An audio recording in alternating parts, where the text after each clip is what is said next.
Hello and welcome to another fantastic ESC Fan TV panel. Tonight we're going to be looking at UK Eurovision You Decide, and tonight the UK did decide. It sent its entry to Tel Aviv. We won't give you away any spoilers, but we will actually introduce you to the panel. Tonight we've got the fantastic Andy. Hi. We've got Elliot. Hello, hi. Yerna. Hi. Luke. Shamai. Martin. Hello, everyone. Phil and Michelle. Hi. Hi. Tristan. Hey. We've got Stuart. Yo, yo, yo. Welcome, everybody. It will be fire. And you look like you need a fire as well, Stuart, because you look frozen. So,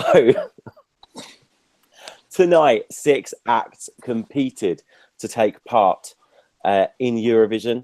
We had song-offs, so I thought tonight we could have some panel-offs, guys. What do you reckon? Sure. Sure. What Could go wrong? What could possibly go wrong? So, let's start off. The first song off of the night was between Anissa and Kerrie-Anne singing the song Sweet Lies. Let's head straight across to Yerna. What did you make of Kerrie-Anne's song? Oh, it was my favorite of the night. Oh, it was so nice.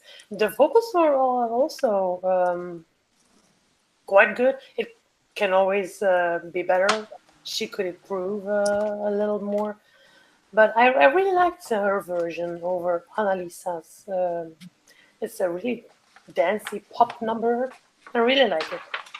Can you see yourself dancing to that in the disco anytime soon? To that song, yes, why not? Fantastic. And Andy, Kerrie-Anne? Oh, best song of the night. Best song, best performance, and the best chance for us in Tel Aviv. And the fans would have liked it, even if it wouldn't have possibly won. Well, we know it wouldn't have won. But yeah, it's definitely the best. Do you think this song would have done well with the juries? I think it probably would have come about 20th with the juries and about 23rd with the televote.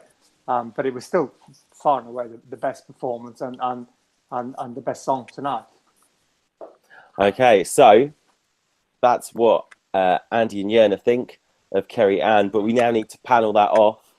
Luke, Anissa performed her ballad rendition of Sweet Lies.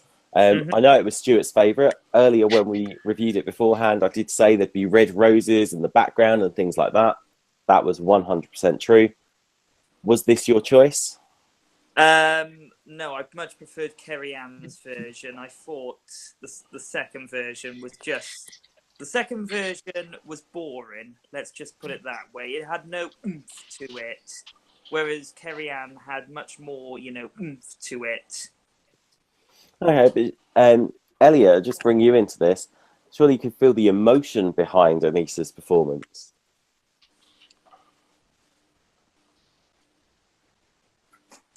No. I lost you then, sorry, can you repeat that? I said, surely you could feel the emotion behind Anissa's performance. I could feel the nerves. She looked and sounded terrified from the word go, the poor girl. I just think the entire thing got to her. I think it was emotional, but the main problem with the song is it sounded fresh from 1995. It sounded like a song I would have in the car when I was younger with my mum playing it. And she just, I think going after Kerrie-Anne just killed her confidence because the crowd loved that. I just think it just threw her completely because you could see her arm was shaking, her vocals were going in and out. She was really trying, but she just kind of like was trying to do these ideas on the fly and it just didn't land. And I think that's what killed her, sadly. Or the song, I should say. Well, I think she did find her key very quickly in parts of the song. I just want to bring Stuart in on this. Stuart, you were the one who told us Anissa was going to win. You had £10 staked on it. Stuart, do you, regret putting £10 on Kerrie-Anne? Not Kerrie-Anne, Anissa. Well, talk about knocking a man when he's down, Tom. Thanks for that. Do I regret it? No, I don't regret it. Anissa should have beaten Kerrie-Anne, hands down, the best song of the night for me. I was sat behind her family, behind Anissa's family. There was lots of tears. It was very sad and a little bit awkward. Kerrie-Anne, Anissa won this duel for me. And I think most of the studio audience were way behind Anissa. The wrong song went through. Okay, Yeah, she went wrong back. in her performance, didn't she? Well, yeah. Well, and the studio audience are like, they much She made a prefer big Kerrie-Anne's. mistake and she never recovered from it. In the studio, it's Anissa came off the better. And I don't know what you guys were listening to, but quite honestly, Anissa was by far the best. Watch it back. Kerrie-Anne definitely came off better down the TV. Sorry, Stuart. I'm telling you what I heard in the studio audience, and I would say on that basis, Anissa was the best. I do remember Sandra and remember Selena. Yeah, Selena moment now. Anissa wasn't as bad, but that's the difference. I think let's just run across the panel because we've looked at Sweet Lies now. Andy, was it Anissa or Kerrie-Anne for you? Kerrie-Anne. Elliot? Kerrie-Anne. Yerna? Kerrie-Anne. Keep telling lies. Luke? Kerrie-Anne all the way. Martin? Yeah, definitely Kerrie-Anne. Phil and Michelle? Yeah, Kerrie-Anne. Anissa. Ooh. No, I'm not. I'm lying. Tristan? Definitely Kerrie-Anne for me. And I'm really sorry, Stuart, but in terms of the panel off, you have lost this duel. You haven't asked me. Well, okay. Stuart, who do you think should have gone through? Absolutely, 100% Kerrie-Anne. Let's move on. There's a man who knows when he's beat. Right, so moving on. Our second song off the night went to the song Freaks. Everyone knows that I have a soft spot for this because I'd quite like to go to the land of the lost and lonely. And, you know, where the kings and queens of tragedy can live like freaks. But what we need to do is find out what the panel thought of it. And I know that certainly Phil and Michelle are two people that have had some very good opinions about this song. So Jordan's performance of Freaks, what did we think? To be honest, when the songs were first released, this was my favourite one. But tonight, I don't think it worked. I think they were trying to overplay Looking Like My Chemical Romance, but it just sounded like some off a kids' TV show. You know, it wiggles. So I was disappointed because I thought this could have been better. And I, as I said at the beginning, it's football, not soccer. Get a grip. No, I will not tolerate soccer. You're representing the United Kingdom. Get a grip. Oh, so no. Based on that Jordan's performance not for you. Let's bring Martin into this discussion. Martin, what did you think of? For about Jordan, yeah. Well, I've said to other people, if I was deaf, this was brilliant because visually this was great. This actually looked brilliant. The routine was wonderful. He connected. He's got charisma. The song, no, hate it. Rubbish song.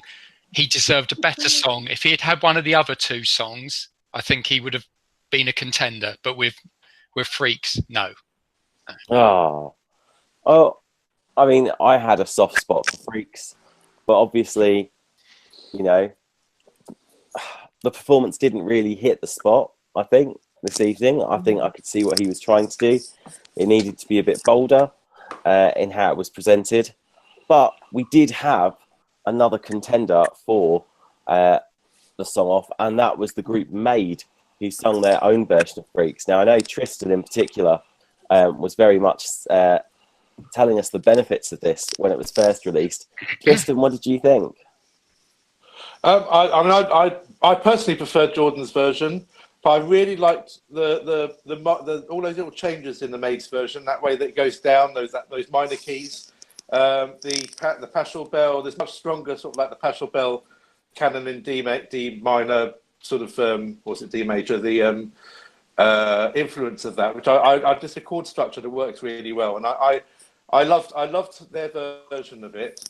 But on the whole, Jordan's just was probably my favourite of the 6 on the night. So I was glad that went through. I'd just like to say a very big hello to Ness, who's joined us. Hi, Ness.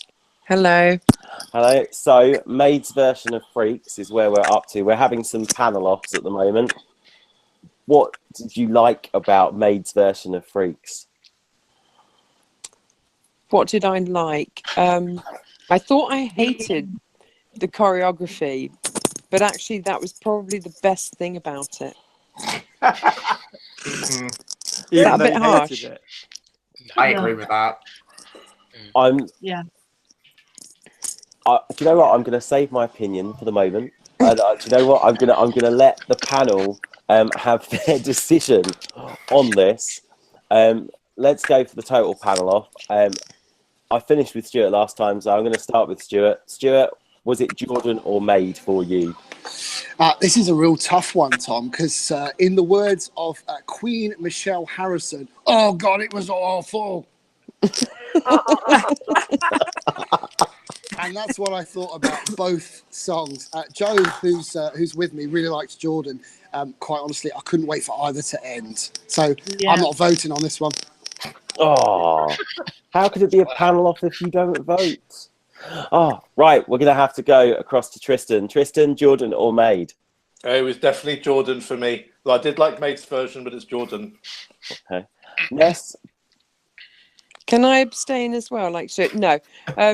I couldn't. The first 2 lines of the lyrics I couldn't stand, and so I switched off every time I listened to this. And tonight when I watched it, it was just. But if you pushed me, Jordan, because he had a slightly better outfit. Okay, Phil and Michelle? Of the 2, Jordan, but I was kind of disappointed with both, really. They were both awful! No. Martin? With the sound off, Jordan. Luke? I'm going to abstain and say nil point for both. Yana? Well, I didn't like the song from the very first listen to it, but if I had to pick Jordan, because I think Maid was kind of OG wannabe, you know. Jordan is my pick, even though it wasn't that good. Okay. Elliot? Well, you've got one dressed like a tacky ringmaster, one girl group dressed like chavs, so that wasn't a good start. Purely on the vocal, because they sounded awful, I'm going to have to give it to Jordan, but Maid, it just crashed and burned. And also, how is the Russian Grannies the best group ever in Eurovision as well? I'm sorry. Cerebro, at least. Yeah, at least it wasn't Euphoria. The best group in Eurovision history was Tattoo, and not the one performed not the ones performed by Russia. It was the one, not group. Every duo. Maid, I cannot believe the BBC also put in a group who've never performed live together as well, with the prospect of them going to Eurovision to represent us. Like, what were they thinking? Agreed. Well, I turned up. Yeah. I'll tell you when they said that at the VT, I literally just stopped and went, "This is your first live performance." Yeah, good luck with that. Yeah, and you could tell because it just fell apart like a beautiful sandcastle when the waves came in. Yeah. And Princess Jasmine, can I just say, Princess Jasmine doesn't need to worry about her understudy. Right. The one thing that nobody's noticed is that Jordan is actually Mark Owen from Take That. Yes, somebody else. How the mighty have fallen. Can I just ask a question of the panel? Because you're not hosting, Stuart. No, but I get a question because I feel a little bit outnumbered because I was in the arena and the sound was so good on all 6 acts. Really? Whether you like them or not, the sound was fantastic. The sound was very good at home. Stuart, I'm going to be represented what was going on in the studio. Stuart, I need to be really, really honest with you. Maid's version of Freaks was the worst 3 minutes of Eurovision You Decide I have ever seen. It was the worst 3 minutes of any UK pre-selection show I have ever watched in my entire life. It was also It was diabolical. It was also the longest 3 minutes I've ever experienced in And Eurovision ever. I feel for them. I really do feel for them, but I have quite strong opinions about that one this evening because I'm really. Tom, I think you've forgotten when that girl sang "That Sounds Good to Me" and forgot her lyrics. Can't remember her name. No, because to be honest, she even had some redeeming features. These guys didn't. I'm so sorry. I need to be blunt about it. But maybe better if they forgot the lyrics as well. Yeah. Andy, we haven't taken your vote yet. What is your vote on this? Sorry, I've lost the will to live. Jordan Clark. Hey. If I must. So the panel is in agreement that it should have been Jordan Clark that went through, and he did, which left us with the final song of the night. And I think we can all agree, I hope, that this is possibly one of the most difficult decisions of the night. It was Holly Tandy versus Michael Rice singing the song Bigger Than Us. Two very different performances. Let's go straight in with Luke on this. Oh, well, what can I say? This is an entry that, without giving too much away, does really grow on you. And I mean that in the nicest possible way. Michael's version does really grow on you. It's one of those entries you think, when you first hear it, you think, meh. But then as time goes on, you do think, actually, this song is starting to grow on me. And it just gets to you. And you think after, 3 or 4 listens of listening to it, yes, I really love this song. Though I have to be careful from what I say on that. Elliot, Holly Tandy? Oh, I love Holly Tandy from the word go. I think she's a great singer. Loved her on X Factor. Loved what she was wearing. Love her fringe jumpsuit. That was fab. First point. Vocally, she sounded great. I could have used more punch of her, like interacting in the song and maybe like dancing just a bit more, being a bit more loose. The cowboy hats on the dancers weren't needed. Like, we get it's a country song, they don't need hats as well. But they had some good hip rotation and then did a jumping split. So I was like, okay, you're attractive and you can do the splits. Fine. Great. But yeah, I actually thought like Holly made this really difficult because it did obviously, everyone seemed to assume who was going to win this duel as close as it was, but Holly really did, bring her A game and she came out fighting. And after she finished, I was like, that could win and I'll be totally happy. I was really happy with this, and I hope if they ever do bring artists back or they choose internally, they do pick her because I think this is her sound and she's got a great voice. I think, this girl is 17 and she did amazingly. It's all I can say. Like, I loved it. I loved it. And after Freaks, this was such a brief of, we do have a good entry, thank God. I'm gonna come to Tristan on this one. Do you think the panel made the right choice in not selecting Holly Tandy?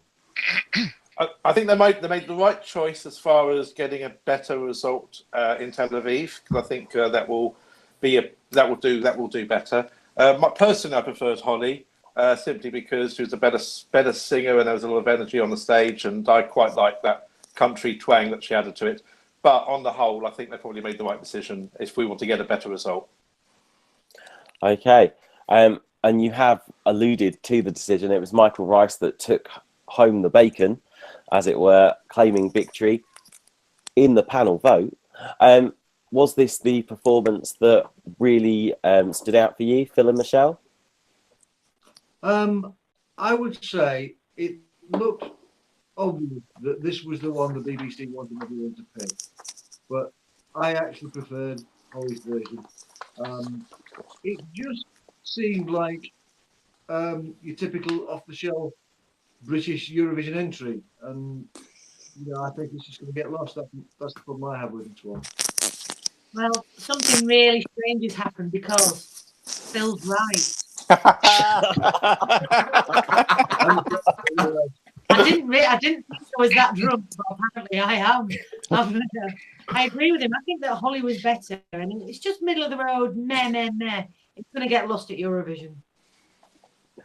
And just bringing Andy on this, was the right decision made when they selected Michael over Holly? I know. As soon as they made that decision, I realised he was going to win. His vocals are all about acrobatics, which is it's all right, but when you've got 26 other people doing acrobatics, it doesn't really cut the mustard with me. And I hate the song. I really hate it. Okay, we are going to go across to the panel vote then.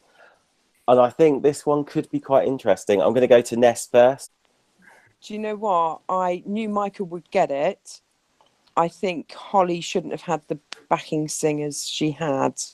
I think she should have been staged differently. And actually, if I really could choose, I would have wanted Holly to have the anthemic build up, apart from that annoying forced clapping bit about 8 or 16 bars from the end, just before the key change, which really irritates me because there's no need for that. But if Holly had had Michael's version of the song, I would be really happy going into Eurovision this year with that. And that's it. So Holly gets the vote for you. Tristan.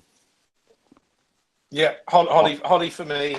As I said, I think the right decision was made as far as the contest, but Holly was my personal favourite.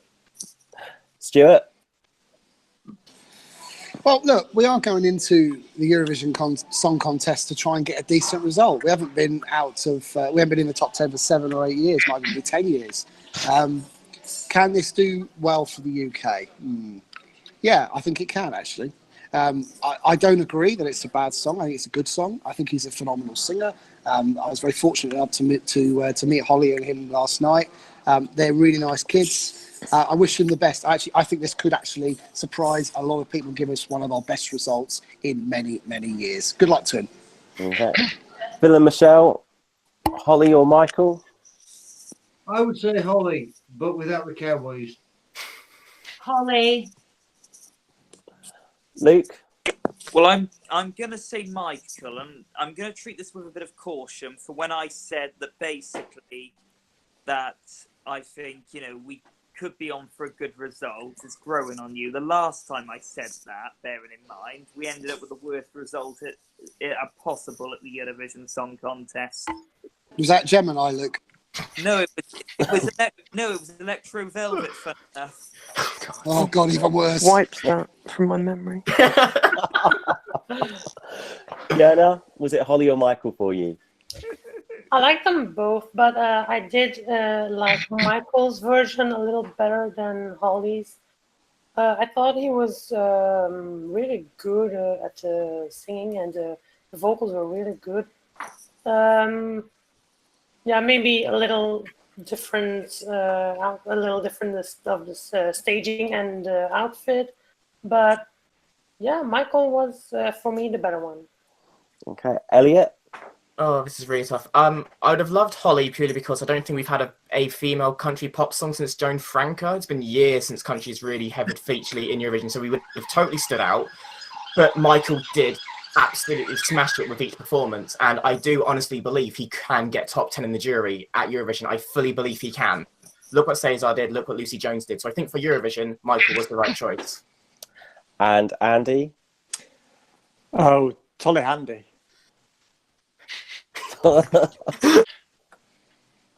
Martin? Yeah, right.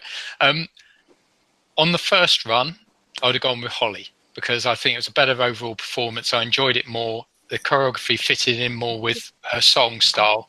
And Michael didn't really nail it. It was almost though he was a bit nervous, and he was prattling around the stage, and Rylan was totally spot on when he said, you've been told to do this, more or less don't do it. And he did seem to calm it down when the rerun.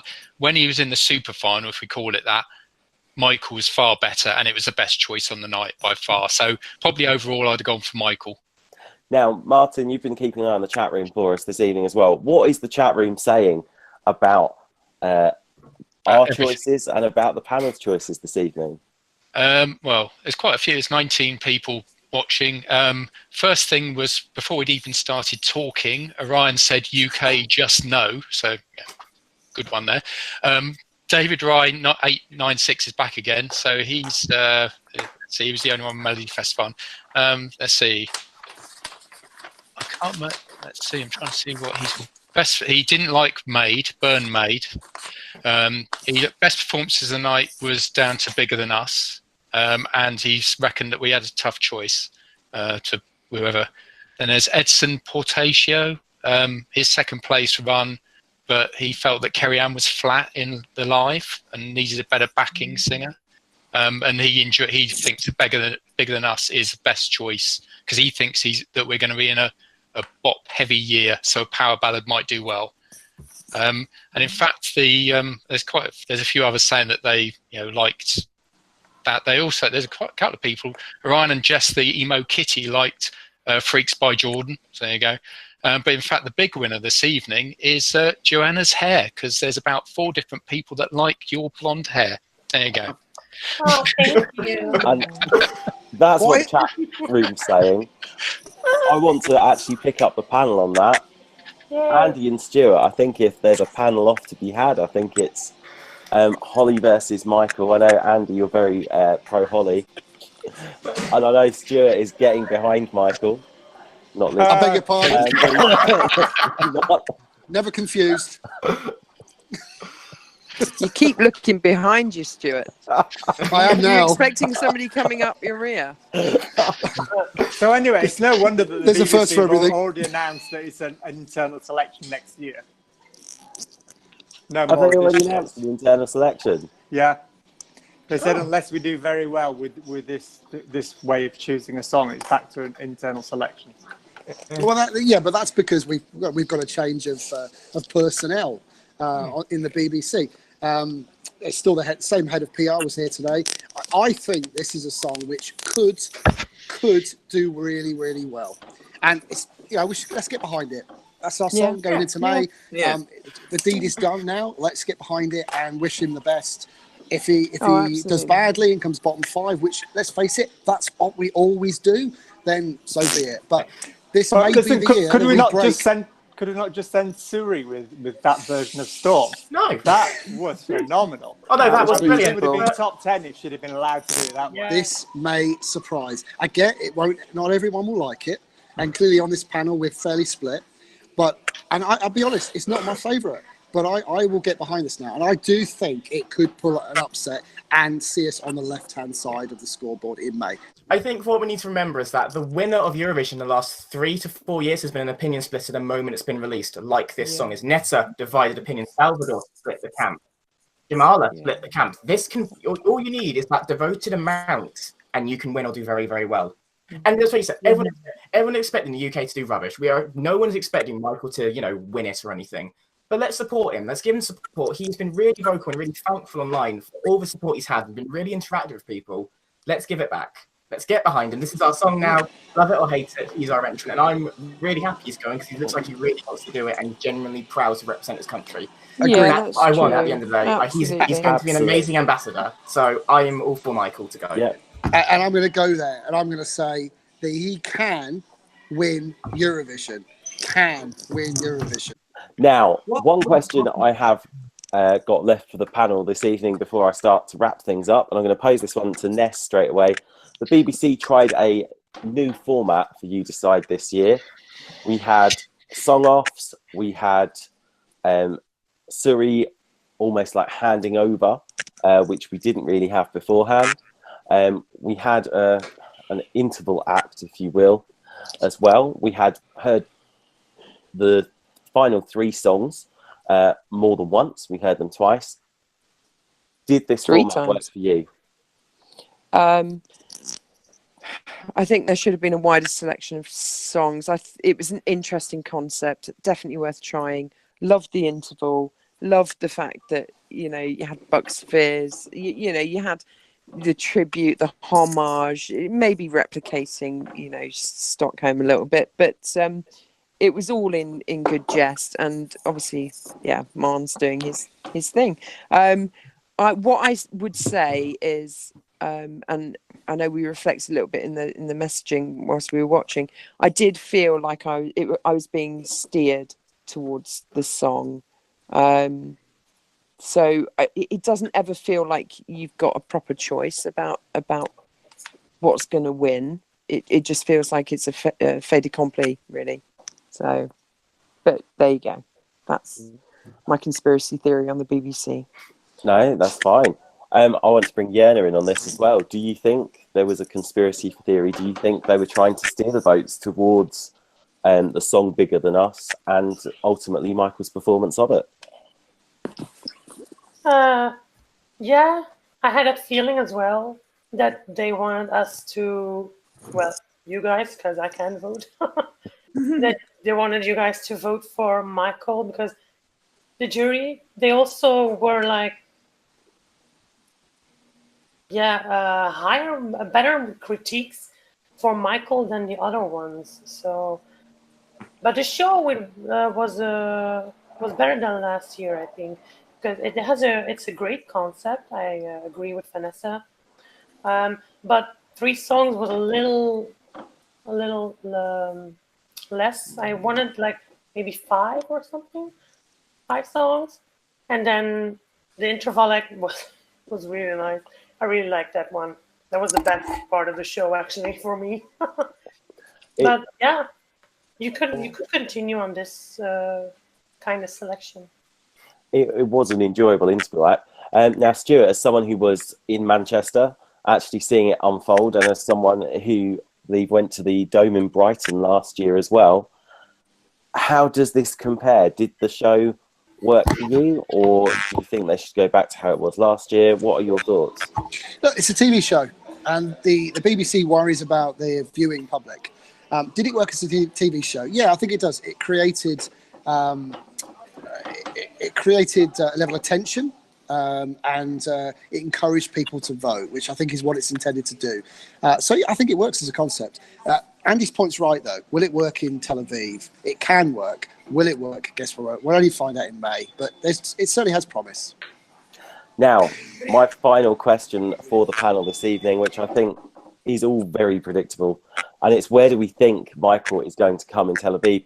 And I'm after where you think it's going to come in the jury vote, and I'm after where you think it's going to come in the televote as well. We'll go across to Andy straight away. Televote and jury. No, yeah, last in the semi-final in both cases, even though we're not in the semi-final. It reminds me of the Icelandic song last year. Oh.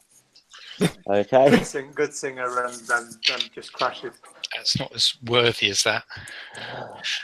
Martin? Not even as good as that, no. No, I said it's not as worthy as that.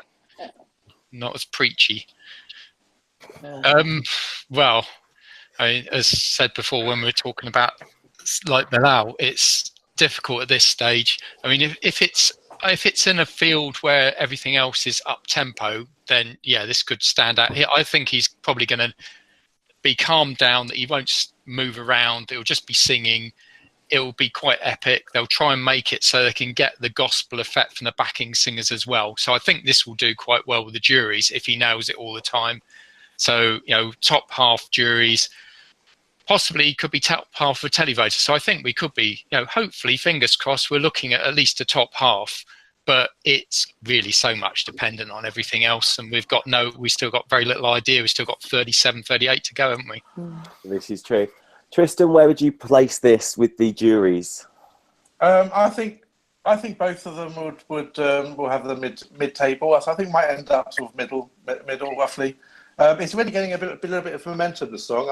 I just heard today that some people in Spain were saying that they heard the song in an advert on Spanish TV this morning, advertising a Turkish telenovela as like the background song.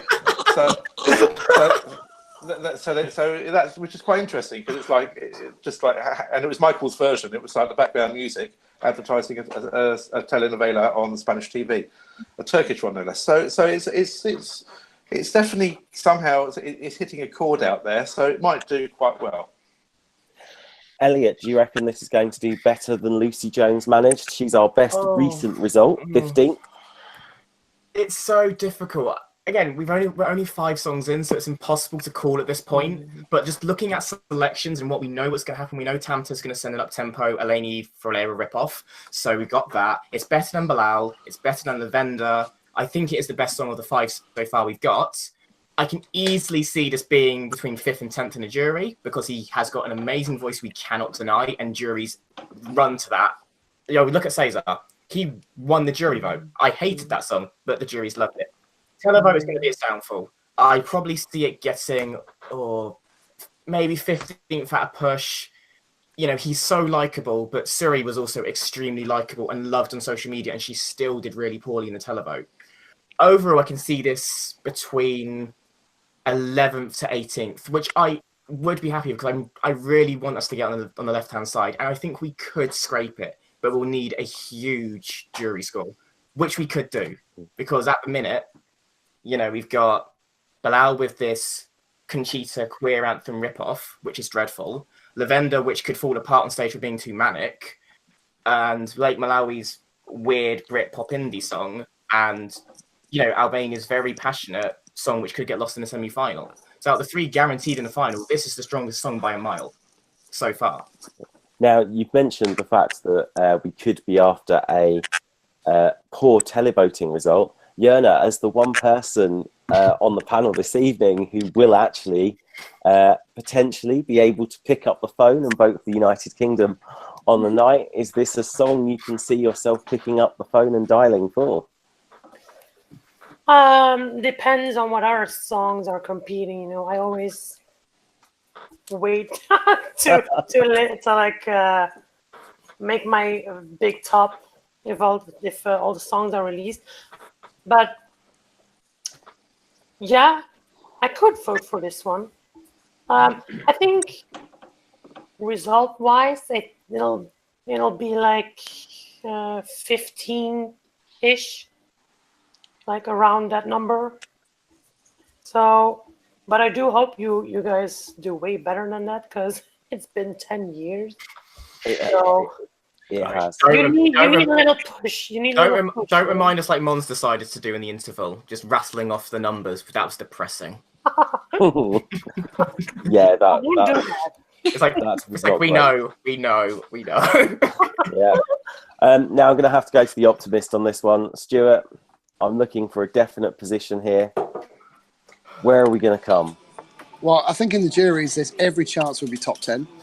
And I think the rest is semantics. So if we're drawn in the second half and we're maybe 20th or out of 26, we could do really well in the televote. If we're second or third on, we'll be forgotten. So I think it really depends on that. So, I mean, I think jury vote could be top 10, every chance.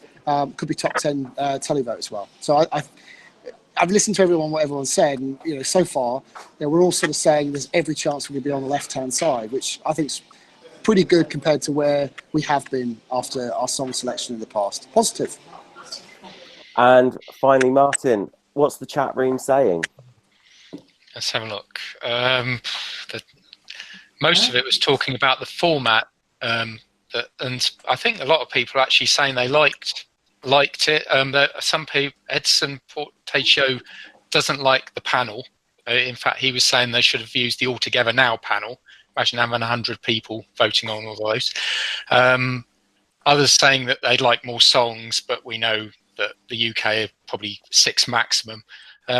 Edson says might get top 11, but he predicts that the BBC will send a massively stupid prop in Tel Aviv.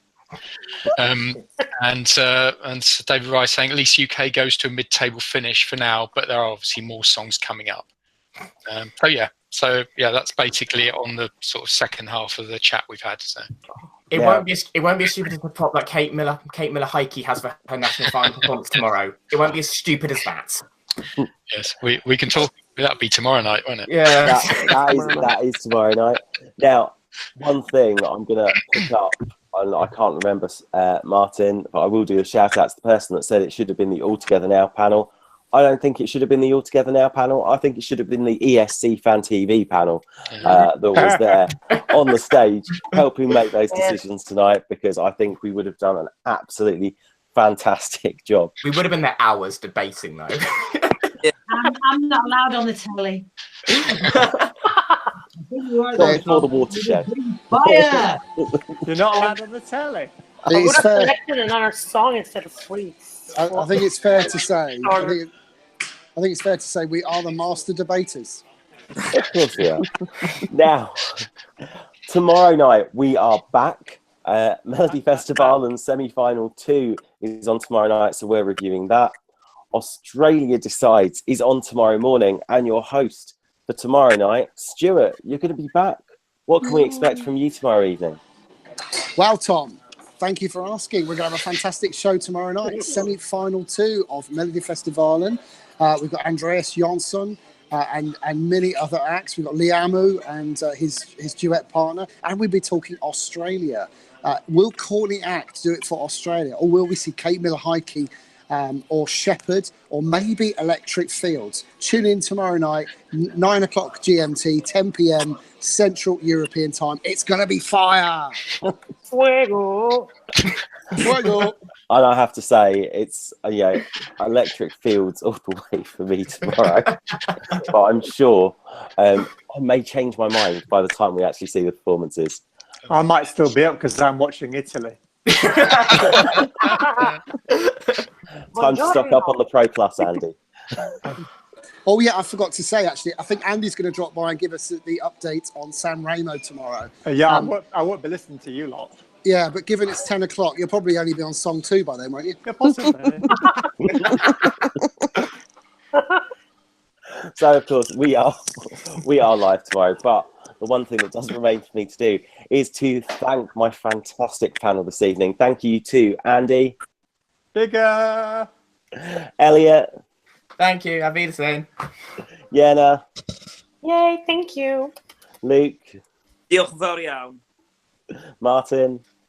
Good night, everyone. Thanks for that. Phil and Michelle. Ta-ra! Ta-ra. Tristan. Cheerio. Ness. Good night. And as always, my fantastic co-host, Stuart. Ta-ra for now, Chuck. Thanks, Tom. Excellent hosting. We'll be back tomorrow night looking at Melody Festival and looking at Australia Decides. Stuart, we'll see you then. Hey, and Italy. And Italy. Let's not forget Italy. One song in tomorrow. Italy. Good night, guys. Bye-bye. Good night.